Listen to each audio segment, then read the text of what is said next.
مشاهدينا الكرام، إليكم موعد مباراة سوريا وفلسطين في الجولة الثالثة من كأس العرب قطر 2025. لكن قبل البدء في التفاصيل لا تنسوا الاشتراك والإعجاب بالفيديو ليصلكم كل جديد.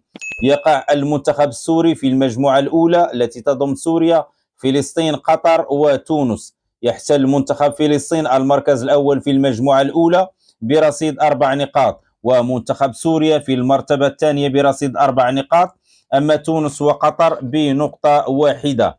يلتقي منتخب سوريا لكرة القدم نظيره منتخب فلسطين في الجولة الثالثة من كأس العرب 2025 يوم الأحد 7 ديسمبر 2025 على أرضية ملعب المدينة التعليمية.